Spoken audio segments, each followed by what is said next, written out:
The luggage makes the car feel cramped. Mom, Dad, are you hot? Yes, it's tough to go home in this cramped space. Nicole, do you understand what we're trying to say? Suddenly questioned. I was flustered. What do you mean? You don't understand what we're saying? You should be grateful for the chance to walk home for 5 hours. It's good for your health, and you should be grateful for such an opportunity. At this, I finally reached my limit. Fine, I'll get out of the car. Walking is easy enough. In fact, I can already see our house. Seeing them laugh at what I said, I had a clear plan. I was looking forward to retaliating fully for all I had endured up to now. I, Nicole Hansen, am a 27-year-old housewife married for half a year. I met my husband, John, in a university hiking club. We are both active and often go on trips on weekends. We became close quickly because of our shared interests. John was always the central figure in the club, actively involved in leading everyone with his opinions when decisions were needed. Since we became lovers, John has always been leading our relationship. I want to eat Chinese this weekend, it's been a while. That's not possible. We're going hiking this weekend. Nicole, prepare lunch for 2. It's troublesome when you suddenly ask for a packed lunch. Are you really trying to argue with me? Thus, John always set our plans, and his word was the final decision. However, I am not the type to assert myself, and I found it easier to follow his decisions. Looking back, this behavior only encouraged his selfishness. I decided to marry John because, although he occasionally showed a selfish side, he seemed fundamentally reliable. However, when we seriously started considering marriage, John made an unexpected comment. Nicole, you'll quit your job when we get married, right? But I really like my current job. Why is a woman arguing? Your job is just a plaything. It's not on the same level as mine. That's why you should perfectly manage the household and support my career, which is more important. For John, my career seemed insignificant compared to his lifestyle and career. His decisions were always final. I pondered over this, but as the days went by, I eventually decided to quit my job and become a housewife. Despite this, I couldn't understand why John wanted me to focus solely on the household when balancing both would make life easier. His true intentions became clear only after our marriage was certain. When we visited his parents to announce our engagement, I faced the reality. Mom, this is my future wife, Nicole. She's going to quit her job and enter the household. Really, I hope she'll moderate her dependence on my wallet. Her abilities are low, but please approve of our marriage. Even though it was John who suggested I become a housewife, his words were harsh. John feels he is fulfilling his role as a dependable husband by making me financially dependent. To him, I was merely a means to enhance his own value. It seems he wanted to show that in front of his mother the most. It was uncomfortable to be demeaned in front of others, including his mother, but if I spoke up, he would get angry, so I continued to endure. Hey, couldn't you marry a more attractive woman? Nicole is modest and plain-looking, and since she doesn't work, it seems she has no special skills. It's like supporting a child with the appearance of an adult. You're really kind to marry such a woman. His mother seemed very pleased with this situation. For her, John appeared as a strong and reliable man who protected me. John frequently accused me of being a spendthrift and openly boasted of his dignity as the head of the family. Despite this, I, who had fallen in love, tolerated his behavior. I thought it was my duty to take care of John. The more burdensome it became, the stronger my dedication to him seemed. Eventually, John even became negligent about putting his clothes in the laundry basket. Originally, he grew up in his parents' house and didn't even understand the basic skills of household chores. Without me, he couldn't even prepare a single dish by himself. Surprisingly, John was proud of this situation, and it seemed natural to him that I handled everything. He felt that earning outside made him the most important, and I should follow his lead. He misunderstood that everything would go his way, and even when traffic was congested, he blamed me. Man, I can't even tell if we're driving or standing. Why did you choose such a traffic-heavy route? I'm sorry, I should have checked more thoroughly. Before I realized it, I had developed a habit of apologizing even for things that weren't my responsibility. 6 months into our marriage, summer arrived, and the increasing heat gradually became unbearable. Nicole, let's go to a cool place for our next break. I've already booked it, John suddenly declared, and I was surprised. Reservation. What about my schedule? I asked. Don't argue. A housewife like you doesn't have plans, he said. Thus, the travel plans were easily decided, and when I saw the credit card bill at the end of the month, it was significantly higher than usual. John, this month's bill is unusual. Is there a mistake? Should I contact the card company? I asked. What? No, it's correct. Because it's for 6 people, he replied. At his answer, I became even more puzzled. 6 people. Why? Obviously, the summer retreat includes my parents and sisters. It can't just be us having fun. It's nice to use one's money for filial piety. No, I wouldn't want to think you're such a terrible person who skimps on family expenses. Since you don't usually do anything, let's make it meaningful this time, he said. While filial piety was admirable, I was upset about the card being used without consultation, and I couldn't stand being made to feel indebted.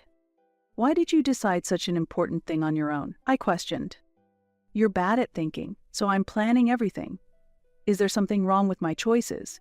If so, present your arguments and try to refute my opinion, John insisted, not yielding as he justified his actions. It was unavoidable to use the dowry my parents gave me at the time of marriage to settle the payments. My peace of mind was lost, and John's tyranny was intensifying. It seemed natural to him that he could use everything I owned, both my possessions and my time. John constantly belittled me, and I could neither complain nor seek advice. During this time, the day of our trip to the summer retreat arrived. Our family provided a large car, and we headed to the destination with 6 adults. This was my 3rd encounter with my in-laws. I hadn't noticed before at formal occasions, but it seemed that my mother-in-law habitually took care of all my father-in-law's daily needs. He wouldn't even open a bottle of water himself, relying entirely on her, and he never expressed gratitude. My sister-in-law seemed a bit irritated by such behavior, but her husband actively participated in household chores and was always concerned about whether she was tired. It's remarkable that such men exist. While I felt uncomfortable with how my mother-in-law delighted in caregiving, it seemed to be the norm for John's family. I sometimes wondered vaguely if I would end up the same way.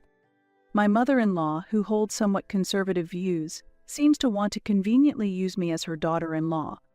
Contrary to her devoted actions towards my father-in-law, she was strict with me. Nicole, how about that restaurant for dinner? My mother-in-law suggested, and I nodded. Yes, I think that would be good. Then, as if she had expected it, she said, then you should make the reservation. You want me to make the reservation? I was surprised. Of course you really don't notice anything, do you? It's typical for the new daughter-in-law to handle household matters. You should rather be the one to say, I'll make the reservation. For her, a daughter-in-law was someone who should fulfill all her demands, a means to carry out her desires. Watching how she doted on my father-in-law, she probably expected the same from me. Indeed, caring for my in-laws has also been added to my responsibilities, making it even more burdensome. Like John, the silent pressure was intense, and I was not allowed to object. The only support I had was from my sister-in-law, Anna, who was older than John and managed her tasks very efficiently. This was our first real conversation, but even during group activities, her ideas were logical and insightful, highlighting her intelligence. Anna intervened whenever my mother-in-law tried to force me to work. She knew how unpleasant it was to be imposed upon by a mother-in-law because she had experienced it elsewhere. John said nothing to his mother, seemingly enjoying his time at the summer retreat. This cool breeze is really pleasant. It might be nice to live in a place like this in the future, John remarked, and my mother-in-law took a deep breath of the fresh air and agreed with him. Truly, it would be ideal to spend our retirement like this. However, this area seems expensive. It's an unreachable dream for us, she spoke with genuine regret. Taking advantage of the trip, my mother-in-law actively moved around, visiting tourist spots and souvenir shops. During this time, John's geographical knowledge was greatly helpful. Despite it supposedly being his first visit to the area, he walked with confidence, as if he already knew the land well, heading towards the places he wanted to visit. For his parents, John remained their adorable son, and they happily complied with the self-centered itinerary he planned without a single complaint. John, have you been to this area before? I asked. No, this is my first time here, John answered. You seem to know more than expected, even the busy times of restaurants. Yes, well? John's response was evasive. In reality, John was well acquainted with the area, having apparently done quite a bit of research beforehand. Perhaps he was putting his heart into making this trip enjoyable for everyone. Lost in thought, I was interrupted by my mother-in-law's voice. "This is heavy, Nicole. Help me, please." It appeared that my mother-in-law had done a lot of shopping, and her hands were full of heavy bags. "Did you buy this much?" "Unlike you, I have many acquaintances. There are many people who need souvenirs. Since I'm carrying so much, it's natural for a daughter-in-law to help. I don't understand why you can't see that. Probably because your parents didn't educate you properly." Being blamed for my parents' supposed lack of education was unsettling. However, my mother-in-law often said such things. Behind her words was the pride that she had raised John well. Her attitude irked me, and I managed to suppress the urge to argue back. Silently following my mother-in-law's directions, Anna frowned at her words. "How can you say such awful things, Mom? Nicole, I'm sorry. I'll carry it with you. Think of it as taking care of the elderly." "The elderly? Why would you say that to your parents?" "I can't clear my mind unless I say it. If it's frustrating, please be independent and don't rely on us." The stress of needing to attend to not only John but also my in-laws was palpable, but with Anna's support and the novelty of the new surroundings, I was reminded of my past romance. John's leadership was reassuring in such situations. By the time we were ready to return home, the car was packed with souvenirs and memorabilia, most of which my mother-in-law had chosen. She didn't just buy souvenirs, she bought everyday items in bulk, claiming, "This place is cheap." The luggage made the car feel cramped. "Dad, Mom, are you hot?" "Yes, it's tough to go home in this cramped space. Nicole, do you understand what we're trying to say?" Suddenly questioned, I was flustered. What do you mean?" "You don't understand what we're saying? You should walk home for 5 hours." "What? Walking home is impossible." "Our home is located in a place where you can't return without using the highway from where we are. Walking home would be a joke." Though we could normally send the luggage by courier, they hesitated because they were reluctant to pay the shipping costs. Using a courier service is a luxury, isn't it? It negates the purpose of coming by car. Compared to that, making you walk is free. It's good for your health, and you should be grateful for such a chance. Normally, I was told not to argue back, but this time I reflexively objected. In response, John and my mother-in-law frowned. "What do you think is more important, your body or all these souvenirs? You have hiking experience, so walking should be your forte. It would be good to enjoy nature on your way back." Upon hearing this, I finally reached my breaking point. I had endured a lot up to now, but there were things I could and could not do. It seems they did not understand this boundary and believed they could say anything to me. "All right, then I'll get out of the car. Walking is an easy task for me. In fact, I can already see our house." John and his mother laughed out loud at my words, and I heard his mother's voice saying, "What are you talking about? You are saying things that make no sense. Have you lost your mind?" they asked, and I replied with a chuckle. "Actually, there is a cluster of resort homes just a short distance from here, and one of the villas there is mine. I'll be there soon, and I don't need to return to the original house. I'm quite satisfied with this place. My butler will be here shortly to pick me up." "Really, John?" and his mother said, shaken. What I said was true. My father ran a business, and our family was relatively affluent. Actually, my parents had recently bought a house in this area as a vacation home. It seems they were planning to live here in the future. This area was very popular with people relocating from cities. I had been allowed to use the villa freely on the condition that I managed the property during the off-season. I had not discussed this with John, but I had revealed everything to my parents just before leaving. My parents were surprised and then furious, and they told me they would fully support me. Considering that, I decided to move to this holiday resort if they wished. "John, I feel like I have grown stronger thanks to you. Thank you. You have given me many orders and behaved selfishly. I may not have been the ideal wife for you. Perhaps you would be happier marrying someone you love," I said as I bid farewell. His mother's face darkened at my words. "What do you mean by someone you love?" I had been secretly investigating John's actions for a while. I suspected he was having an affair. Shortly after we married, John started leaving the house frequently, citing business trips. The business destination he mentioned was likely the home of a woman living in this area. John, you said you were on business trips, but I became suspicious because of how frequent they were. When I checked with your company, I found out that such business trips did not exist. In reality, you were meeting a woman living in this area under the guise of work. Recently, I found a receipt from a store in this area in your pocket.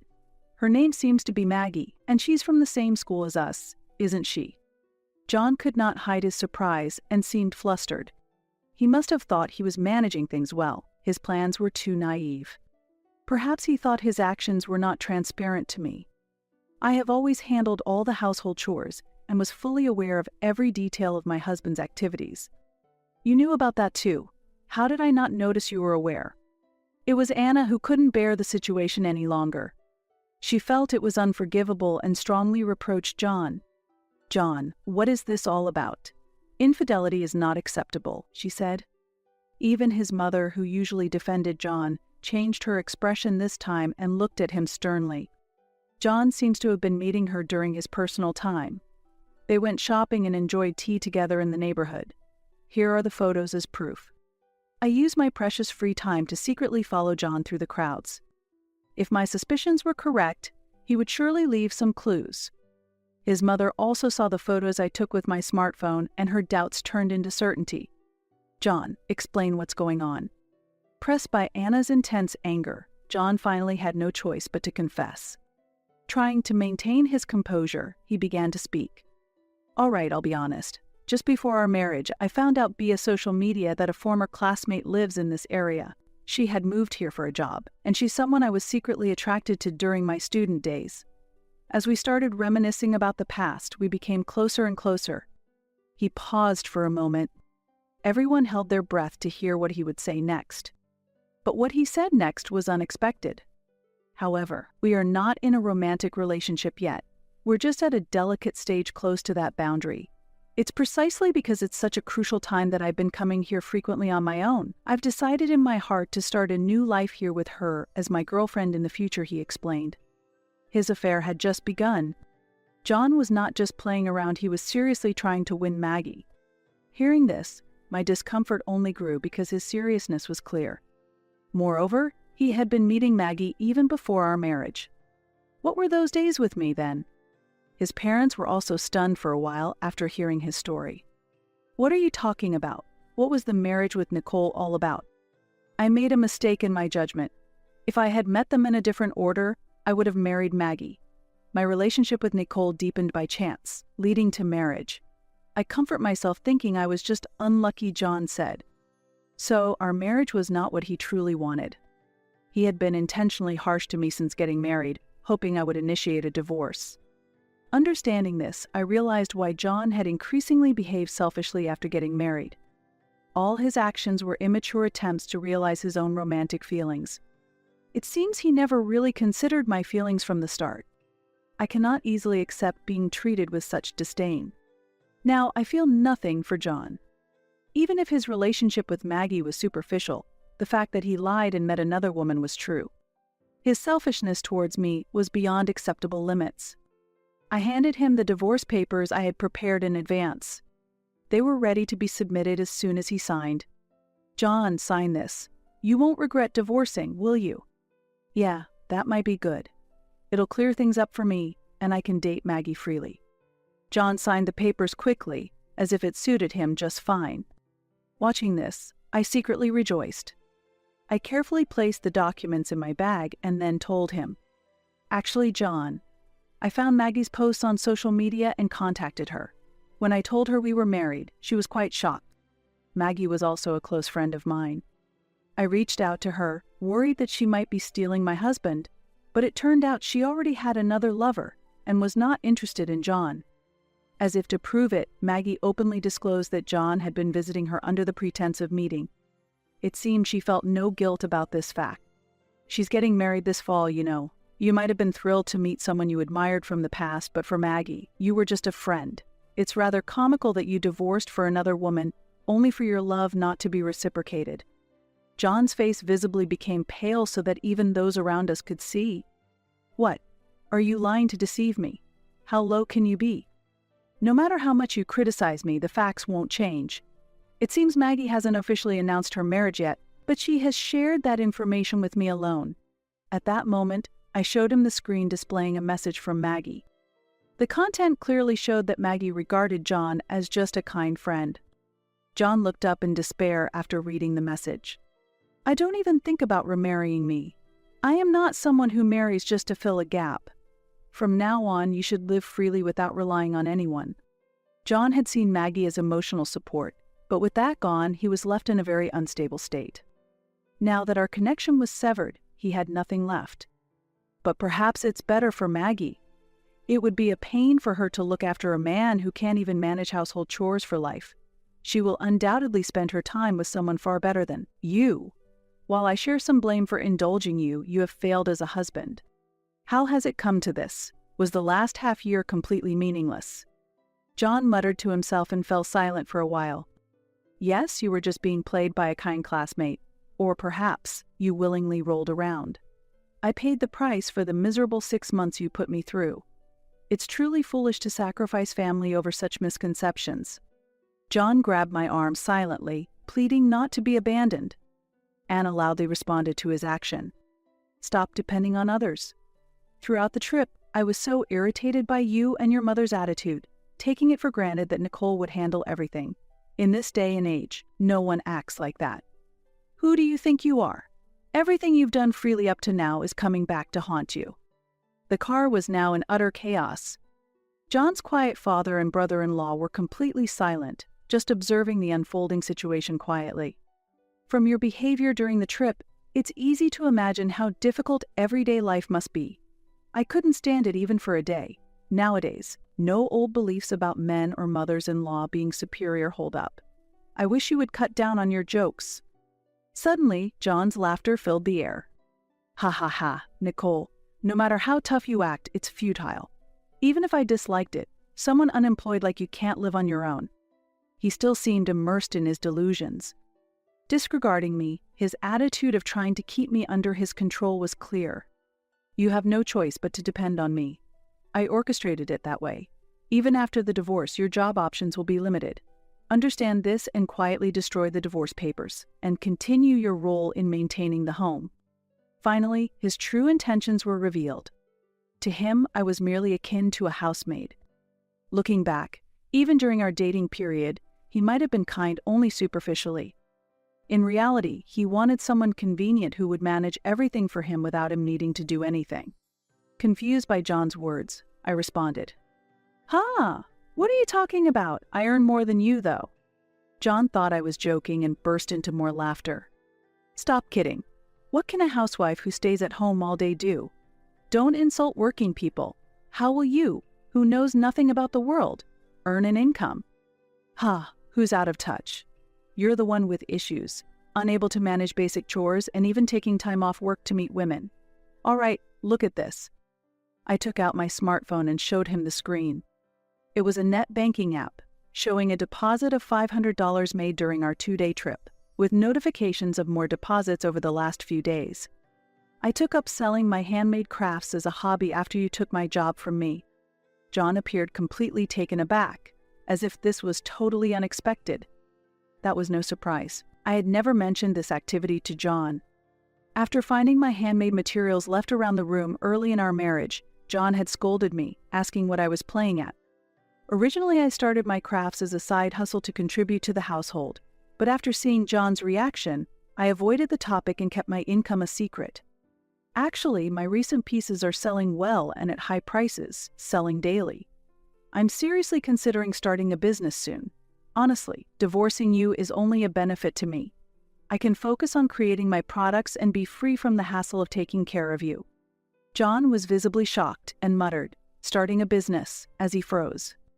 I understand that starting a business requires significant effort, but now that I feel capable of earning my own income, I'm ready to take on that challenge. Unlike you, who just passes time at the company, I'm going to carve my own path. Anna nodded in agreement with my statement. John then slumped his shoulders in disappointment. I feel like the time I was manipulated by you is a waste. From now on, live in a world that suits you.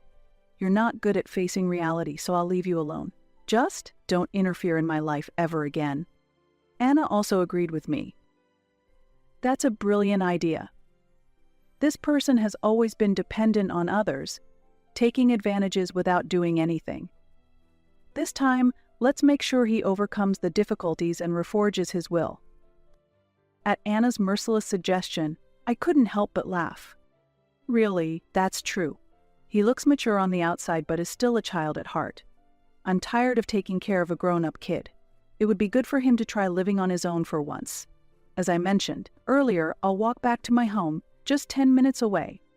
With that declaration, I got out of the car and closed the door. Then, from the window, I added something I had forgotten. Your mother said that she couldn't live here, but I apologize that I am the one who will be living in this wonderful place. Please try to make it so you can live here too. I will now freely enjoy my life surrounded by nature. I waved my hand with a smile as I spoke. John and his mother grimaced with frustration. Thus, I managed to finalize the divorce with John, secured a small amount of savings from our marriage, and received compensation for the hardships I endured at home. I used these funds to start a new business. Anna and I have maintained a good friendship even after the divorce. She told me about the events that transpired after I left the car. It was quite a scene after you left. John lost his spirits, and his mother was disturbed by the news of your new business and your cottage. Those two are hopeless. Even if John dates someone in the future, with his personality, marriage would be difficult. I could imagine that situation. Even if John changed his self-centered behavior, a domineering mother-in-law lurked in the background. Any typical woman would undoubtedly run away. According to Anna's report, John has completely lost his confidence and now fears even talking to women. John has started living alone, but life is difficult for him, and even daily tasks are a struggle. His father has refused to help him at all because of his selfish actions. Anna laughed, suggesting that John would likely lead a tough life moving forward. She herself has become estranged from her mother, which has significantly reduced her stress. Today, Anna visited my home, complimenting my cottage by saying, "It's a beautiful and stylish house. Wonderful." "Nicole, how are you?" "Thanks to you, I'm doing well." "Anna, thank you for coming all this way," I replied, and Anna smiled warmly and waved back. "It's okay. Coming here is a nice change of pace for me, and the climate is pleasant too. I was looking forward to getting along with you. It's like having a new sister," Anna said, and her warmth brought comfort to my heart. After recent hardships, there seems to be a strange bond forming between Anna and me. Freed from strange family ties, the two of us are building a supportive relationship. "Hey, Anna, please take this," I said, offering her a piece of jewelry I had crafted with her in mind. Anna accepted it and expressed her joy wholeheartedly. "This is wonderful. Did you make this, Nicole? You really have talent. I want to wear it right away," she said, and put on the jewelry immediately. Seeing her happiness, I too was greatly pleased. This is how we were able to build a relationship almost like real sisters. Although my marriage to John didn't go as planned, meeting a wonderful woman like Anna was not in vain. From now on, in a tranquil residential area, I intend to actively